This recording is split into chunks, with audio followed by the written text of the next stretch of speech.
대부분의 남자들은 공을 좋아하죠. 축구공 또는 배구공, 족구공, 농구공. 공을 가지고 공놀이를 안 해본 형제들은, 남자들은 거의 없죠. 그런데 수많은 공들 중에서 쓸모없는 공이 있죠. 쓸 수가 없는 공. 그것은 바람 빠진 공입니다. 터져버린 공. 모양은 공과 같으나 쓸 수가 없습니다. 바람이 빠졌고 빵꾸가 났기 때문에. 그렇죠. 이렇듯 바람 빠진 공이 쓸모없어 버리듯이 세상 사람들은요, 터진 공과 같은 인생에 대해서 더 이상 희망을 갖지 않습니다. 오히려 그 바람 빠진 공을 더 쓸모없다고, 세상도 마찬가지로 그렇게 치부해 버립니다. 그러나 하나님은 인생의 터진 공과 같은 자신, 그리고 그 터진 공과 같이 나는 쓸모가 없게 되었구나라고 여기는 그 사람을 필요로 합니다. 그리고는 세상이 원하는 바람은 빠져버렸을지 모르지만 하나님이 원하는 새로운 바람, 성령의 바람을 불어넣어 주셔서 제2의 인생을 살게 하는 줄로 믿습니다. 이것이 하나님의 은혜요, 하나님의 방법입니다. 내 힘과 재능으로는 할 수 없다라고 여기는 그때가 바로 바람이 빠진 상태, 세상의 바람이 빠진 상태가 되었고, 그때에 하나님께서는 성령의 바람을 불어넣어 주셔서 크게 새롭게 사용하게 될 줄로 믿습니다. 하나님은 오늘 본문을 보니까 모세를 택하였습니다. 출애굽기 1장, 2장, 3장을 이어가는데 1장은 이스라엘 백성들이 애굽에서 겪는 고통입니다. 1장, 그리고 또 1장 후미에는 그 모세가 그런 환경 속에서 어떻게 태어났는지, 2장은 그런 모세의 삶이 애굽의 왕자로서 살아가는 그 짤막한 인생을 담고 있습니다. 그리고 3장은 미디안 광야에서의 만남입니다.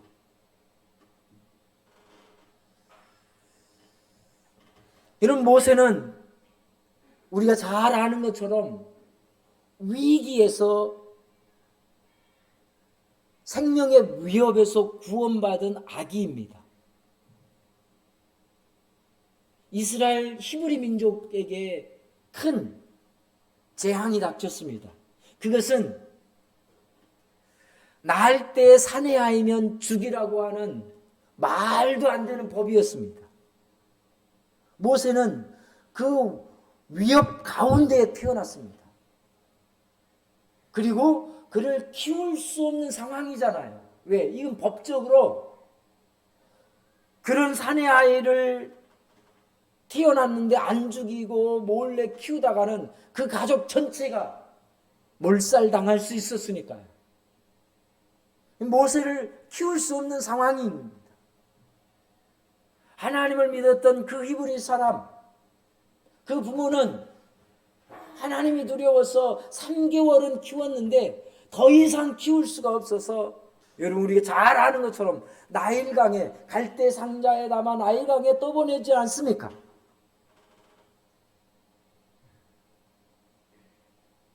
그 떠내보내는 것은 하나님 책임져 주세요. 하나님은 그런 모세를 어떻게 구원합니까? 바로의 공주에게 발견되게 하시고 바로의 공주의 양자로, 애굽의 왕자로서 삶을 살게 하십니다. 애굽의 학식을 배웠습니다. 이제 그의 가문은 애굽 왕자예요. 그의 스펙은 애굽 왕의 최고의 스펙을 가진 사람입니다. 거기에서 배웠고 거기에서 후계자 구도를 잡아가고 있었습니다. 세상으로 말할 것 같으면 그의 스펙은 아주 공기 빵빵한 아주 쓸모있는 공과 같은 거였죠.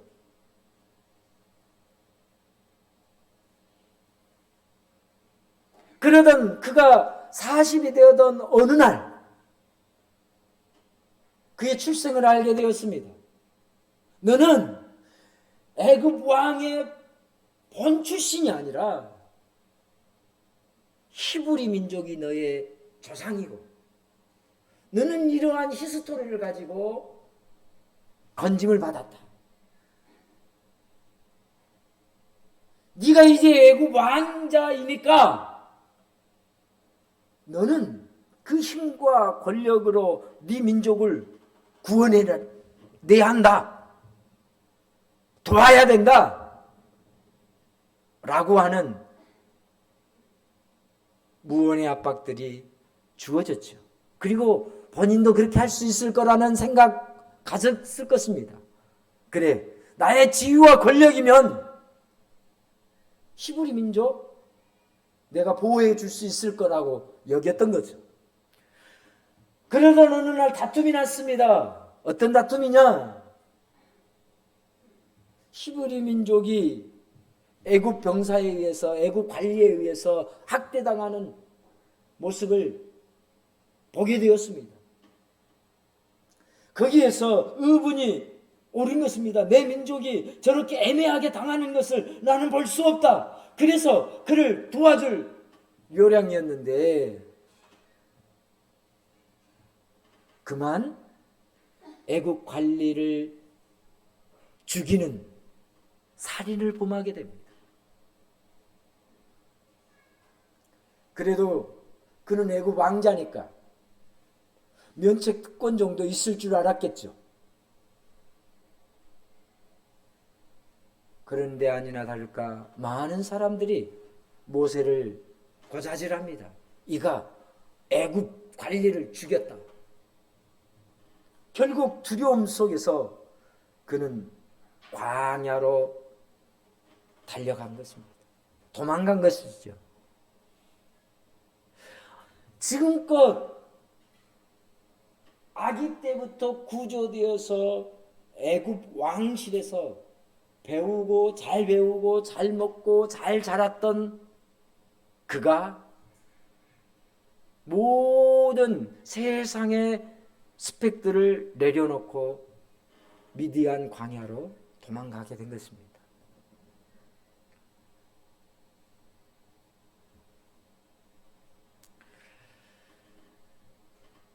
모세는 아니 히브리 민족은 그런 생각을 했을 것입니다.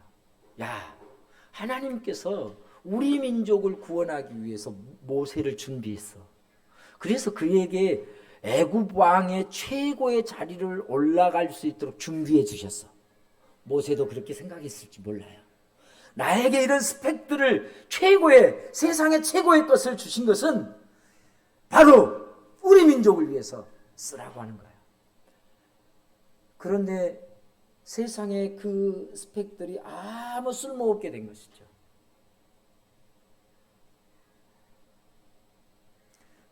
하나님은 모세를 사용할 때에 세상의 스펙을 가지고 사용할 계획을 갖고 있지 않으셨습니다.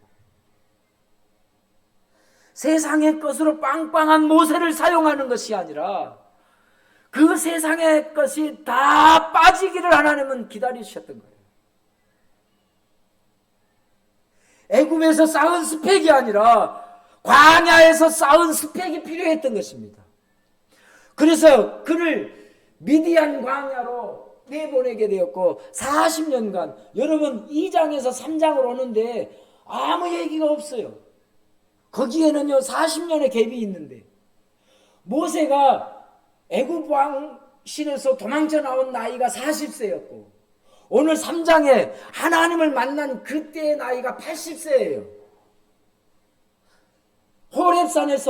호렙산 똘기에서 하나님을 만난 그 나이가 80세예요. 40년이 한순간에 지나갔습니다.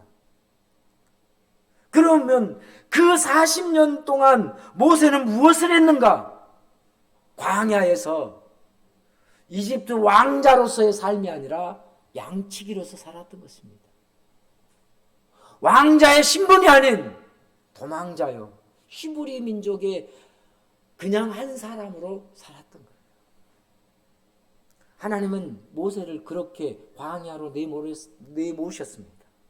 왜냐하면 바로 이 세상의 바람을 빼고 다시금 떨기나무 불 가운데서 성령의 불로 그를 세상의 바람이 아닌 성령의 바람으로 다시 채워주시기 위해서 그렇습니다.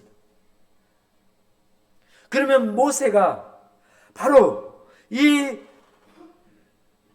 세상의 것이 다 빠졌다라고 하는 세상의 바람이, 그 빵빵했던 바람이, 스펙이 다 빠졌다라고 하는 증거가 무엇인가?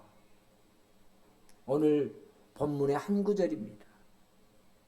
11절 봅니까? 하나님께서 모세를 부를 때에 이렇게 얘기합니다.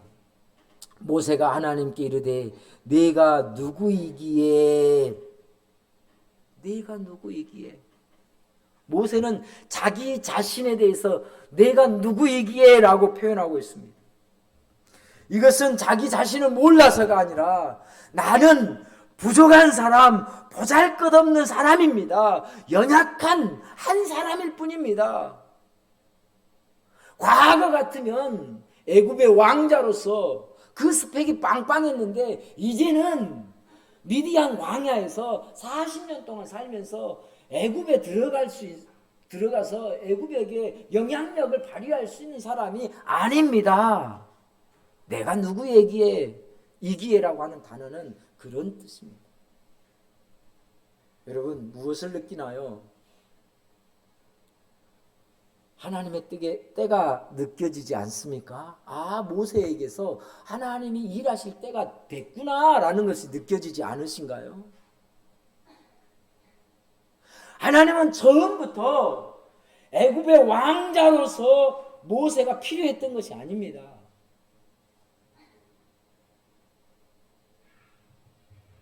이스라엘 민족을 구원낼 모세인데 그에게는 하나님께 붙들린 하나님으로 다시 태어난 모세가 필요했었습니다. 그래서 미디안 광야 40년 내가 누구이기에 라고 하는 이 단어 가운데에 하나님 나는 보잘것없습니다.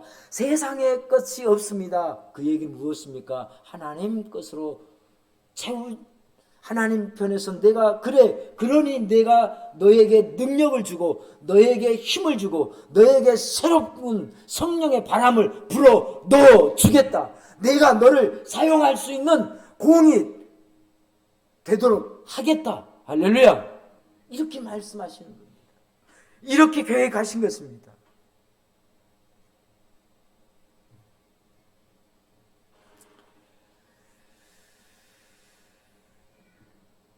바로 모세의 이 고백, 나는 아무것도 할 수 없습니다라고 하는 자기 부인을 고백할 때에 하나님은 가시덤불 가운데서 모세를 만나주셨어요. 가시덤불은 아무 쓸모없는 덤불 아닙니까? 소도 양도 먹을 수 없는 풀이에요.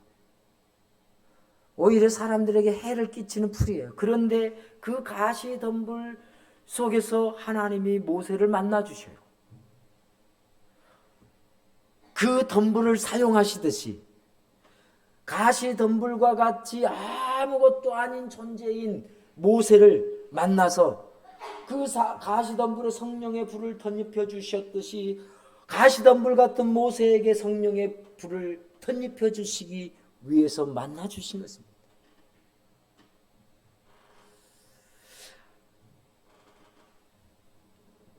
그 불꽃으로 찾아오게 된 것입니다. 세상은 우리들이 실패하여 터진 공과 같이 되면 등을 돌립니다. 그리고 실패한 사람들, 그들을 향하여서 입방아를 찌게 합니다. 이게 세상입니다. 여러분, 이건 우리가 SNS나 뉴스를 조금만 봐도 알 수 있어요. 세상은 조금만 잘못하면 물고 뜯고 씹고 헌담하고, 사람들은 우리들이 넘어질 때에 웃으면서 우리들의 아픔을 화제거리에 삼습니다. 그러나 하나님은 그렇지 않습니다. 하나님은 우리들의 자아의 바람이 빠진 소리를 들으면 오히려 가까이 오십니다. 하나님, 나는 아무것도 할 수 없습니다. 하나님, 나는 연약합니다. 라고 고백할 때 하나님이 그때 하나님 찾아오시는 거죠. 하나님은 모세가 바람이 빠지도록 미디안 광야에서 40년을 기다리셨습니다. 모두가 모세의 이름을 잊을 때까지 기다리고 있었습니다.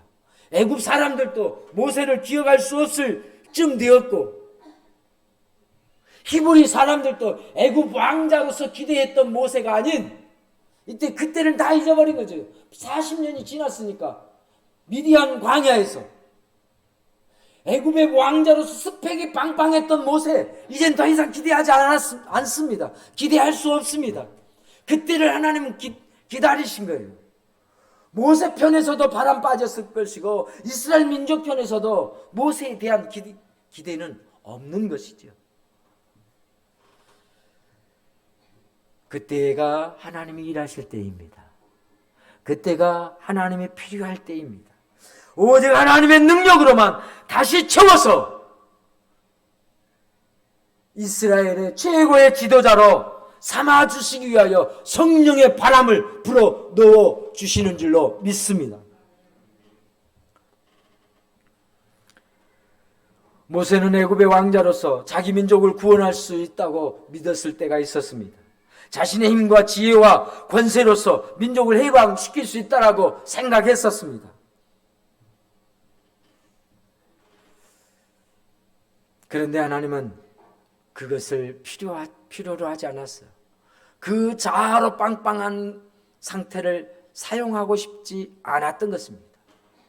그래서 광야 40년은 모세에게 절대적으로 필요했고 하나님이 일하실 그때까지 기다렸던 것이죠. 하나님은 그 자아의 바람, 교만의 바람, 자만감의 바람이 빠지도록 기다렸습니다. 그래야 하나님은 모세를 사용할 수 있기 때문에 그렇습니다. 여러분, 우리는 이 컵의 물의 이야기를 가끔 합니다. 하얀색, 검정색의 물이 여기에 담겼다고 생각해 보십시오. 검정색의 물이 담겼다고 생각해 보십시오. 여기에다가 하얀색의 물을 얼마나 부어야 검정색이 사라지겠습니까? 한참을 부어야 될 겁니다. 원래 있던 것보다 몇 배를 더 부어야 될 것입니다. 그런데 간단한 방법이 있습니다. 뭘까요? 검정색 물을 먼저 버리는 겁니다. 검정색 물을 먼저 버려버리고 하얀색 물을 채우면 금세 하얗게 되는 것이죠. 그렇듯이 하나님은 모세가 그렇게 되어진 상태가 될 때 사용할 수 있었기 때문에 광야 40년을 훈련시켰습니다. 버리는 훈련. 세상의 스펙을 빼내는 훈련이었습니다. 자아를 부인하고 하나님만 의지할 수 있도록 하나님은 광야 40년 동안 모세를 훈련시켰습니다. 목회자들이 신학교를 졸업하고 전도사가 되고 목사가 되면 가장 많은 실수를 하게 됩니다. 저 역시도 거기에 예외는 아니었습니다. 어떤 실수냐면 열정으로 가득 찬 자아와 현실 교회에 대한 부딪힘입니다. 무슨 얘기인지 아시겠습니까? 이제 막 신학교를 졸업하고 신학교에서 배운 그 상태가 잘못된 상태는 아닙니다. 그런데 그렇게 배운 상태의 목회자들이 많이 힘들어하는 이유가 뭐냐면 현장의 목회 현장과 충돌입니다.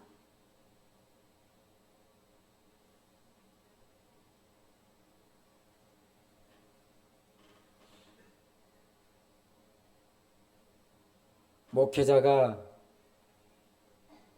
성도들과 함께 목회를 잘 할 수 있기 위해서는 신학교의 과정을 잊어버려라가 아니라 그 안에 있는 복음은 가지되 자기의 열정과 자기의 지식을 내려놓는 일이 필요해요. 하나님의 마음으로 성도를 바라보는 긍휼이 필요해요. 그런데 대부분의 목회자들은 칼날선 율법을 들고 서기 때문에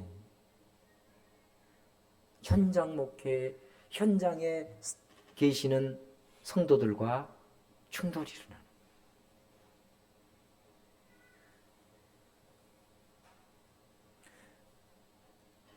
저도 그런 실수가 많았습니다.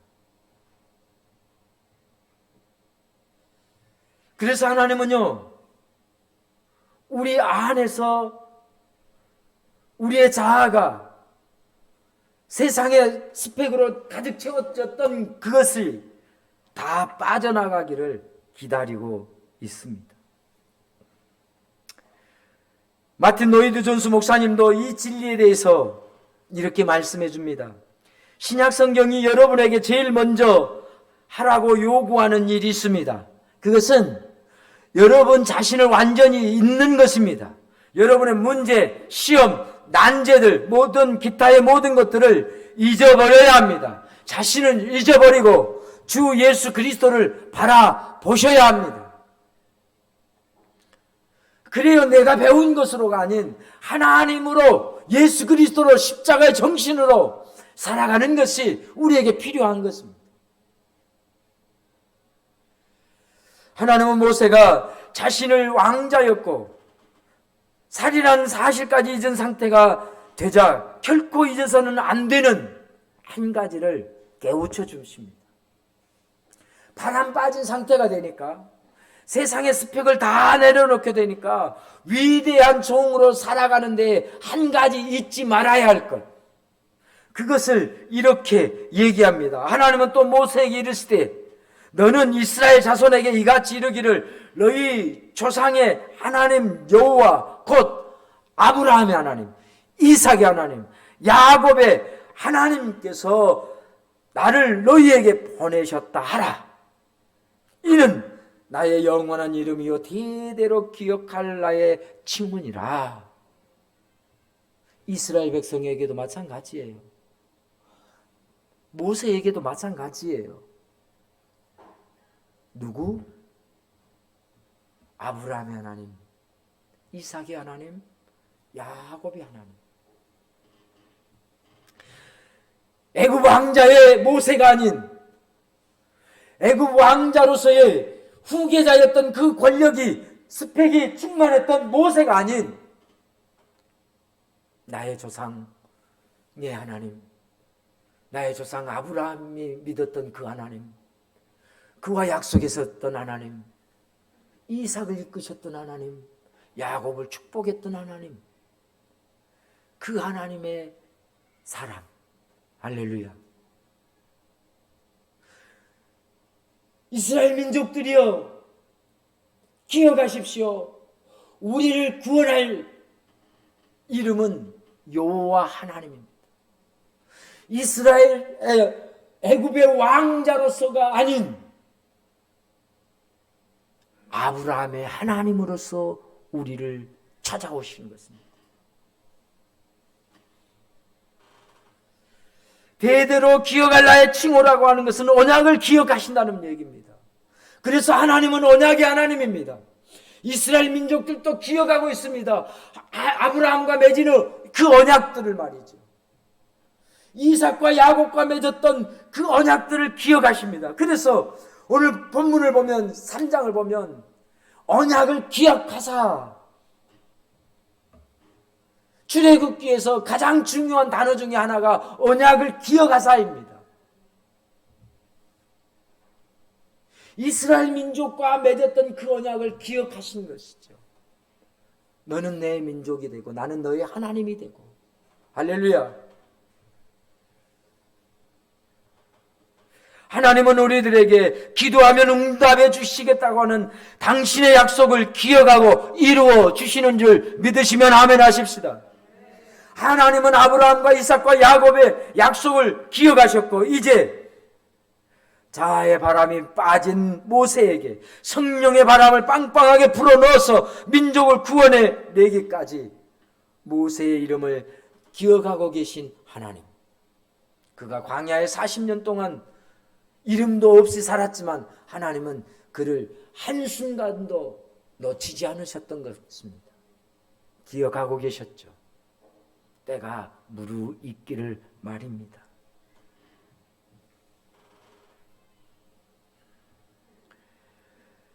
모두에게 철저하게 잊혀진, 지워진 때가 되었을 때 하나님은 모세를 찾아왔고 그에게 한 가지, 이제 네가 기억할 것이 있다면 아브라함의 하나님, 이삭의 하나님, 야곱의 하나님의 그 이름이다. 언약의 하나님이다. 네가 붙들 유일한 희망은 언약의 하나님이다. 할렐루야. 이스라엘 백성들에게 나가야서 외칠 수 있는, 그들을 설득할 수 있는 것은 왕자의 스펙이 아니라 여호와의 이름이다. 그들도 그 이름을 기억하게 될 것이다. 그들도 그 이름 앞에는 순종하게 될 것이다. 그래서 그에게 들려주신 것이 무엇입니까? 지팡이 아닙니까? 하나님을 대언할 수 있는 지팡이, 하나님의 능력을 나타내 줄 수 있는 그 지팡이를 모세의 손에 들려 주었던 것이죠. 그 지팡이는 그냥 지팡이가 아니에요. 언약의 지팡이에요. 하나님의 이름이에요. 그래서 그 지팡이로서 행하는 일은 모세가 행하는 일이 아니라 하나님이 행하시는 일이에요.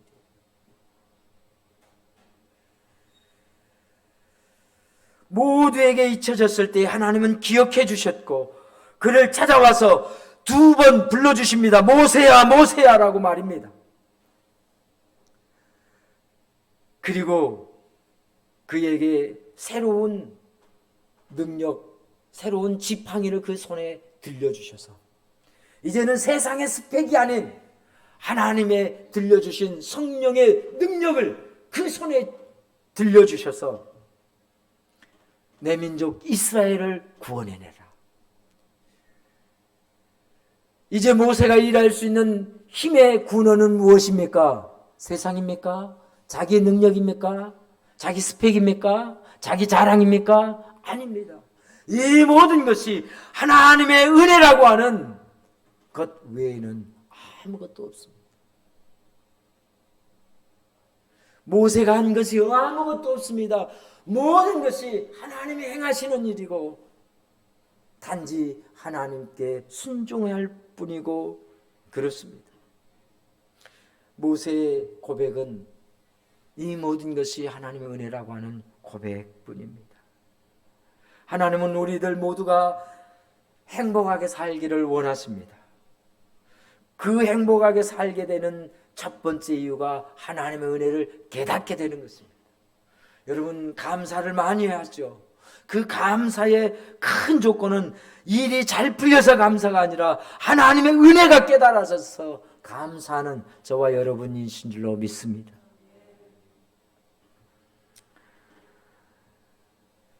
우리는 사도 바울을 잘 압니다.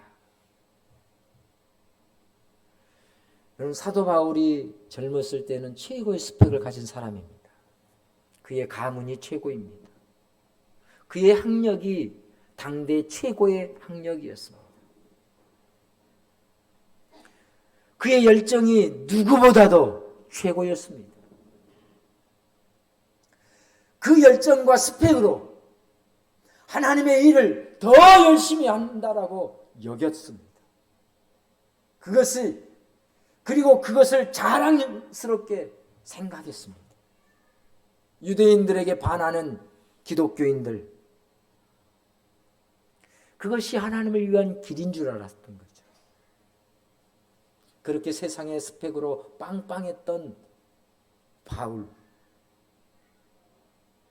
그를 하나님은 다메섹 도상에서 만나 주셨습니다. 기세 등등, 여러분 기세 등등이라고 하는 말이 그에게 바람이 빵빵하다, 예? 어깨에 뽕이 빵빵하다라는 뜻이에요. 기세 등등, 기세 등등한 그를 하나님이 만나 주셨습니다. 그리고 그 자리에서 무릎을 꿇게 하시고, 하나님을 만난 그 자리에서 앞을 못 보게 하시고 식음을 전폐하게 하시고 그에게서 세상의 바람을 빼어내는 작업을 다메섹 도상에서 시작합니다. 그리고 그가 그 바람이 다 빠지도록 기다리는 때가 바로 아나니아 선지자를 만나게 하는 다소에서 3년입니다. 다소에서 또 아라비아 광야에서 그를 훈련시키고 연단시켰습니다. 여전히 사람들은 이 바울을 무서워합니다. 두려워합니다. 여전히 교회는 싫어합니다. 두려워했습니다. 바람이 빠졌다고 믿을 수가 없어. 그 기세등등했던 바울, 하나님은 철저히 그의 눈을 가리고 식음을 전폐하게 하시고 아나리아를 통하여서 그 눈의 비늘을 벗겨주셔서 다시 보게 하시고, 할렐루야, 이제는 다시 보게 하심으로 세상의 스펙이 벗겨지고 다시 보게 하심으로 하나님의 나라를 보게 하십니다. 하나님의 마음을 갖게 하십니다. 그러면서도 부족해서 아라비아에서의 또 연단 들어가게 하시고, 그것도 부족해서 바나바의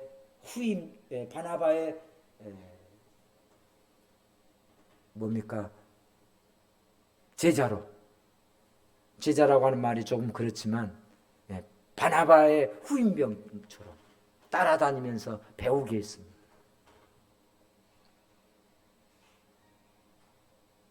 그리고 어느 순간 사도행전 12장 13장을 지나가면 바나바와 바울에서, 여러분 처음엔 사울입니다. 사울에서 바울로 이름이 바뀌고 바나바와 바울의 이름이 바울과 바나바로 바뀌고, 때가 13장을 지나가면서입니다.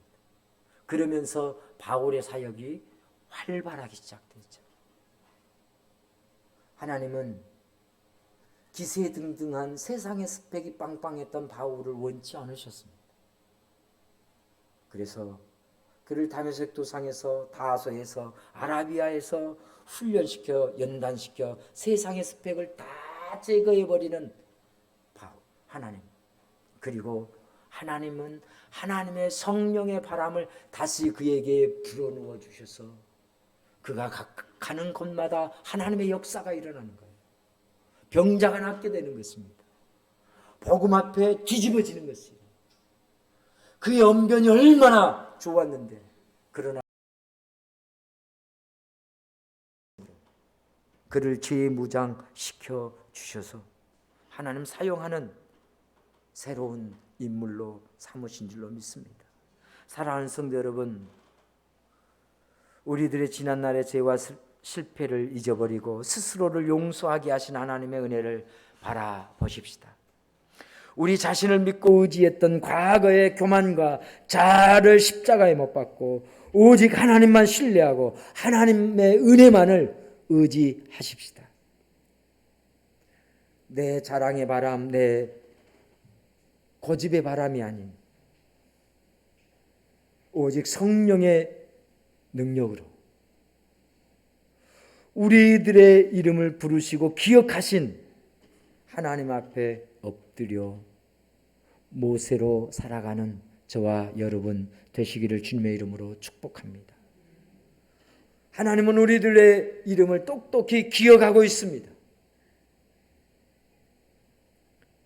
우리들의 이름을 기억하고 계시고 우리들 잊지 않고 있습니다. 다만 세상에서의 나가 아닌 기독교인으로서 하나님의 사람으로서의 나를 더욱 기억하시고 사용하십니다. 이제 세상의 바람이 아닌 하나님의 성령의 약속과 그 이름으로 대대로 기억되어지는 하나님, 그 이름을 나타내는 저와 여러분 우리 주양한교회가 다 되어지기를 예수님 이름으로 축복합니다. 그렇게 결단하시면 우리 다 같이 큰 소리로 아멘 하십시다. 할렐루야. 이 시간 우리 함께 찬양합니다.